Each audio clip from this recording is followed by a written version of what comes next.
In the summer of 2025, Los Angeles became the epicenter of a heated legal battle over immigration. The ACLU, alongside local residents and advocacy groups, filed a class action lawsuit against the Trump administration, accusing ICE of targeting people based on their skin color during aggressive raids. Let's dive into what happened, why it happened, and what it means. Live to the US District Courthouse in Los Angeles, where the battle over President Trump's crackdown on illegal immigrants is taking place. Let's get right. We can tell you there's a totally packed courtroom in there, more than 100 people. There's also an overflow room. The judge started the hearing by talking to the people in the overflow room, saying, I'm not used to having this many people. So there's a lot of eyeballs on this case, and here's why. It has huge implications for ICE enforcement and Border Patrol enforcement of immigration law here in Los Angeles. What's happening is the Trump administration is being sued by the ACLU and a handful of plaintiffs who say that some of the arrests they've been making here in Los Angeles, particularly those mass arrests we're seeing at Home Depots and car washes and farms, they allege those arrests are based off only skin color and racial identity. And that is the only basis for which the federal government is arresting people, essentially only arresting people who have brown skin and are speaking Spanish. Now, this lawsuit, filed in July 2025, drew massive attention. The ACLU argued that ICE's raids, which began June 6th, targeted brown-skinned individuals at places like Home Depots and car washes, violating their constitutional rights.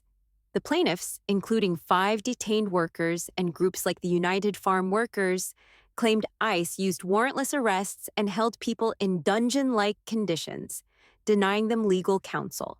They pointed to a White House directive pushing for 3,000 daily arrests as the driving force. It means ICE gets $45 billion to expand its detention facilities, a lot of those private prisons, and $30 billion for arrest and deportations. The bill also adds tens of billions of dollars for Border Patrol. So just get your head around this. ICE now has more funding than the FBI, DEA, ATF, Marshals, and the Bureau of Prisons combined. This massive funding, $75 billion total, fueled ICE's aggressive operations, making it the largest federal law enforcement agency ever. Critics like Aaron Reichlin-Melnick warned this quota-driven approach targeted workers, not just criminals. So what is all of this going to mean? This is a huge amount of money. Yes, we're going to see ICE have a much more significant presence. For the average American, why should they care? How will this impact their day-to-day life? Will it? Yeah, well, most Americans go about their day-to-day life without seeing federal law enforcement. They don't have to worry that the person who is selling them a taco on the side of the street, or who is working alongside them, or is a friend, a coworker, a loved one, might go to work one day and disappear for a week, only to find out later that their friend or loved one has been deported.